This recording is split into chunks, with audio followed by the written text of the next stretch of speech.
Vous êtes chez Tartampion? Salut à tous! Allez, je vous lis les règles de Kanagawa. C'est parti! Principe du jeu. 1840. À Kanagawa, dans la grande baie de Tokyo, le maître Hokusai a décidé d'ouvrir une école de peinture pour partager son art avec ses disciples. Vous êtes l'un d'entre eux et vous désirez plus que tout vous montrer digne du vieux fou de dessin. Suivez son enseignement pour développer votre atelier, mettre en scène vos sujets de prédilection, arbres, animaux, personnages, bâtiments, tout en prenant garde au rythme des saisons, afin de composer l'estampe la plus harmonieuse, celle qui deviendra l'œuvre de votre vie. Concernant le matériel, nous avons un plateau école, 4 tuiles départ, 72 cartes enseignement, 18 en 4 couleurs reconnaissables à la couleur de leur dos, un grand pion maître, un pion assistant, 19 tuiles diplôme, 15 pions pinceaux, 3 jetons orage. Aperçu et but du jeu. Développez votre atelier et combinez vos pinceaux aux paysages qui vous inspirent pour réaliser la plus belle estampe. Concentrez-vous sur la flore, la faune, les personnages, l'architecture ou encore les saisons pour obtenir vos diplômes. Tentez d'obtenir le plus grand nombre de points harmonie pour vous montrer digne du grand maître Hokusai et ainsi remporter la partie. Éléments de jeu. Le plateau école. Ce plateau représente le lieu sur lequel Hokusai dispense son enseignement. Il indique comment disposer les cartes enseignement, face cachée ou visible, en fonction du nombre de joueurs et de la progression du tour de jeu. Les faces cachées sont les petits carrés qui sont bordeaux. Carte enseignement. Ces cartes matérialisent les conseils donnés par Hokusai et sont composées de 2 parties, côté face, permettant 2 utilisations bien différentes, l'atelier et l'estampe. Pour l'atelier, vous pouvez utiliser ce côté de la carte pour améliorer les capacités de votre atelier. Ces améliorations sont de 3 types. Paysage, ces icônes indiquent le type de paysage que le joueur peut peindre en arrière-plan de ses estampes s'il associe un de ses pions pinceaux. Nous avons forêt, montagne, plaine, océan, ainsi qu'un symbole joker qui remplace n'importe quel paysage. Matériel, ces icônes ont un effet immédiat qui se déclenche lorsque vous ajoutez la carte à votre atelier. Donc, soit gagner un pion pinceau, soit prendre le pion assistant.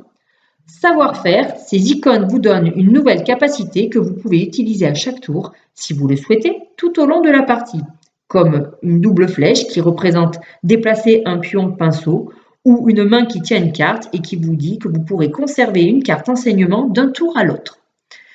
Côté estampe sur la carte, vous pouvez utiliser ce côté de la carte pour continuer votre estampe. Celle-ci se compose de différents éléments. On retrouve les ronds qui représentent les points harmonie qui seront un bonus de fin de partie.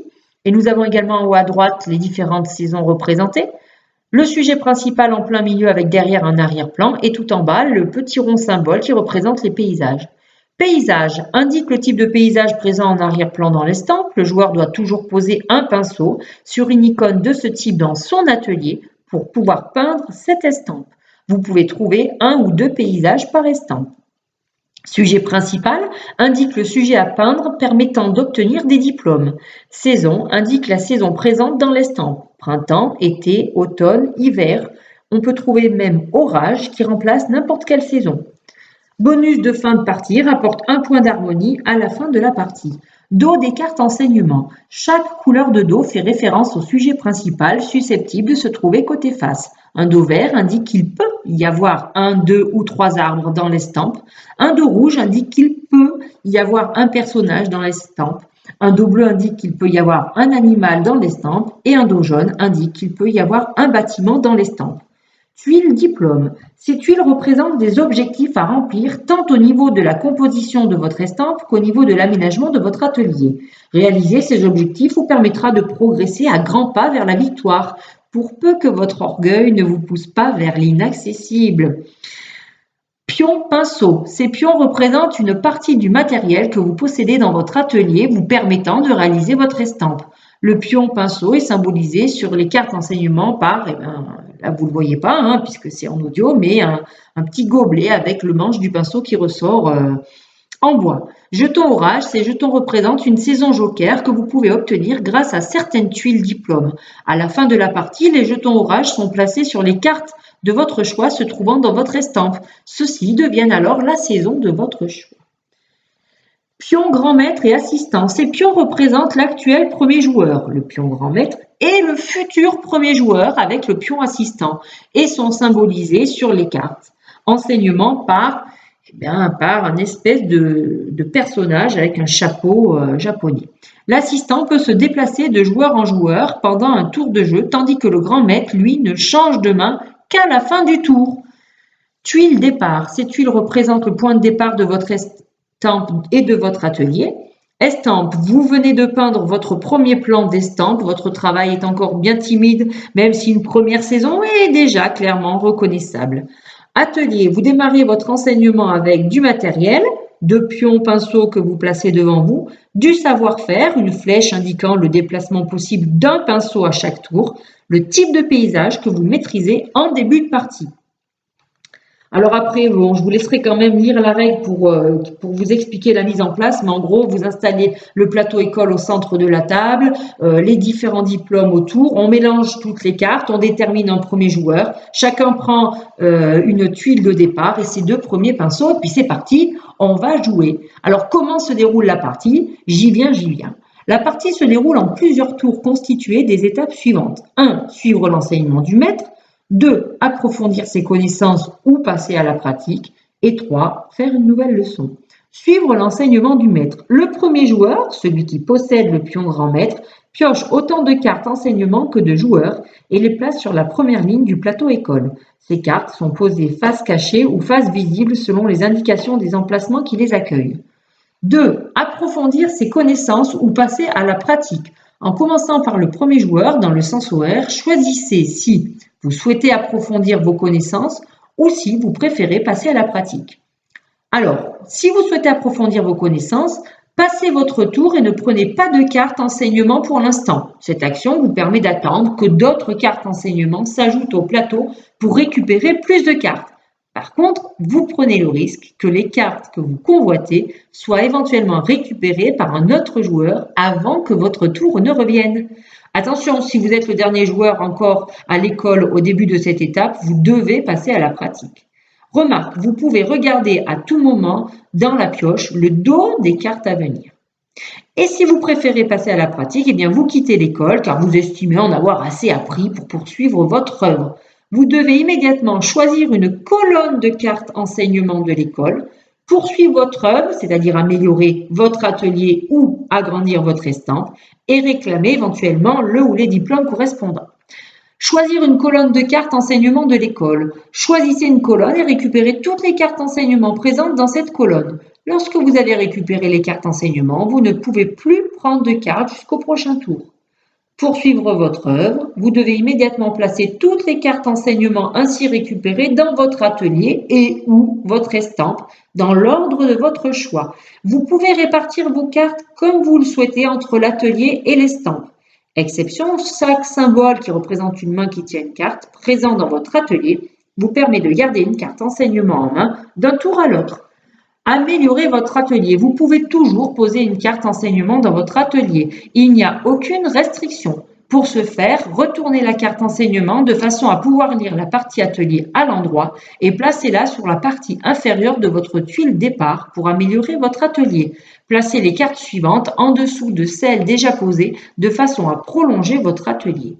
Vous pouvez donc poser une carte dans votre atelier et vous servir immédiatement de tout ce qu'il y a dessus. Utilisez le paysage pour poser une carte dans votre estampe en y associant un pinceau. Utilisez la flèche pour déplacer un pinceau, etc. Lorsque vous posez une carte dans votre atelier, appliquez immédiatement les effets des pinceaux et des personnages représentés. Prenez immédiatement un pinceau de la réserve ou prenez immédiatement le pion premier joueur, l'assistant devant vous. Si vous décidez d'agrandir votre estampe, pour ajouter un nouveau plan d'estampe à votre toile, vous devez pouvoir réaliser dans votre atelier les associations entre pinceau et paysage indiquées sur la nouvelle carte. Placer et déplacer vos pinceaux de façon optimale est donc l'une des clés de la réussite. Placer un pinceau dans son atelier. Tant qu'un pinceau n'a pas encore été placé dans l'atelier, comme les 2 pinceaux obtenus en début de la partie par exemple, ou tout nouveau pinceau gagné pendant la partie, vous pouvez l'associer à tout moment de votre tour sur une icône paysage vide de votre atelier. Lors de votre tour, il n'y a pas de limite au nombre de pinceaux que vous pouvez ainsi placer dans votre atelier, du moment que vous disposez du nombre d'icônes paysages vides suffisant. Déplacer un pinceau. Il est possible de déplacer un pinceau associé à une icône paysage vers une autre icône vide de votre atelier, mais chaque mouvement de pinceau dans votre atelier nécessite l'utilisation d'un symbole flèche. Chacun de ces symboles ne peut être utilisé qu'une fois par tour. Enfin, rappelez-vous bien les 2 règles d'or suivantes. Chaque icône paysage ne peut être associée qu'à un seul pinceau. Et chaque pinceau ne peut peindre qu'un seul paysage par tour, avant ou après avoir été déplacé. Vous pouvez améliorer votre atelier et déplacer un pinceau dans l'ordre de votre choix. Cependant, chaque icône paysage de votre atelier ne peut servir qu'une seule fois par tour. Réclamez le ou les diplômes correspondants. Dès que votre estampe satisfait les critères d'un diplôme encore au centre de la table, vous devez immédiatement choisir entre l'obtenir ou y renoncer pour tenter de faire mieux. Obtenir un diplôme. Si vous obtenez un diplôme, vous prenez la tuile diplôme correspondante et la placez à côté de votre estampe. Vous ne pouvez obtenir qu'un seul diplôme par couleur. Autrement dit, obtenir un diplôme revient à renoncer aux autres diplômes de la même catégorie. Ou vous pouvez renoncer à un diplôme. Si vous renoncez à un diplôme, vous pourrez alors tenter d'obtenir un diplôme plus difficile à atteindre dans la même catégorie, mais vous ne pourrez plus obtenir celui auquel vous avez renoncé. On ne peut pas revenir en arrière.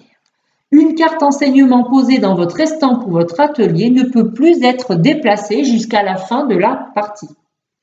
Nouvelle leçon, s'il reste encore des joueurs n'ayant pas quitté l'école, le premier joueur pioche autant de cartes enseignement que de joueurs encore à l'école. Il les ajoute au plateau en les plaçant sur la 2e ligne, en dessous des cartes restantes, en respectant les indications face visible ou face cachée.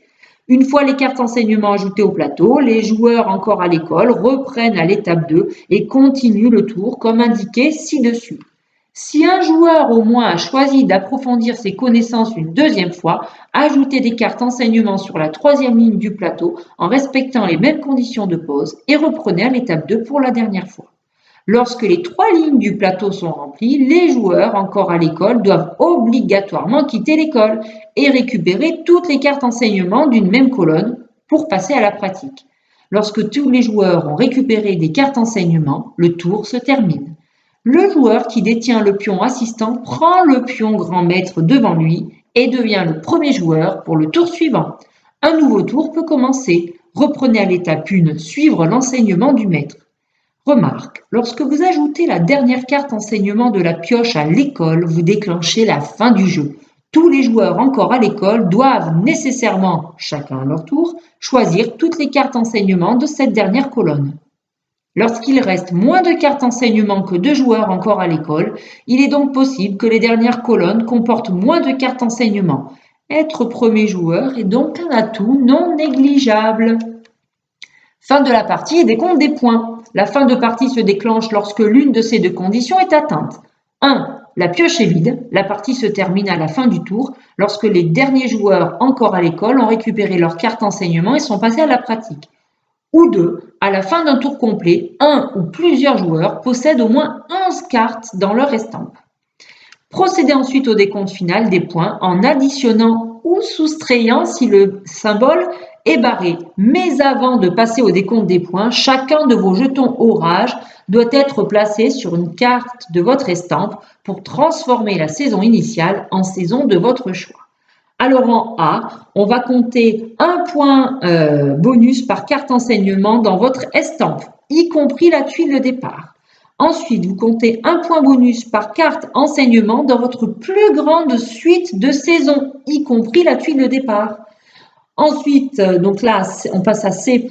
Les points présents sur les cartes enseignement de votre estampe vous rapportent 3 points et de votre atelier, non, il ne vous rapporte pas 3 points, c'est l'exemple là qui me montre qu'il y en a 3 au total, mais c'est 1 point par symbole, excusez-moi. Et de votre atelier, eh bien, attention, dans l'atelier, on peut avoir des 1 point, mais on peut avoir aussi des points négatifs barrés. Ensuite, en D, on compte les points indiqués sur les tuiles diplôme obtenus et en E, on compte 2 points pour le joueur qui détient le pion grand maître. Le joueur avec le plus de points d'harmonie l'emporte. En cas d'égalité, les joueurs se partagent la victoire. Alors, donc vous aurez sur votre règle du jeu une dernière page en page 15 qui vous explique tous les diplômes qui sont liés à votre estampe, mais pour un petit peu vous les résumer, vous en aurez 3 qui seront en fonction du nombre d'arbres que vous aurez devant vous. Donc pour vous expliquer, par exemple, le diplôme de base pour les arbres réclame 3 arbres mais ne vous rapporte que 3 points, tandis que le plus grand, il rapporte 7 points, mais il faut avoir 5 arbres. On a avec la même chose avec les bâtiments, 2 bâtiments différents, 3 bâtiments différents, 4 bâtiments différents. Les personnages, 2 personnages différents, 3 différents ou 3 identiques, et ça c'est plus fourbe. Vous avez également 3 diplômes selon les animaux que vous avez, donc un sanglier, un cerf, un oiseau, un papillon, un sanglier, un papillon et un cerf. Vous avez les diplômes qui sont liés, eux, à l'atelier, selon le nombre de pinceaux dessinés, le nombre de flèches déplacement ou les types de paysages différents. Et bien voilà pour la règle du jeu Kanagawa. Je vous remercie de m'avoir écouté et en attendant, amusez-vous bien.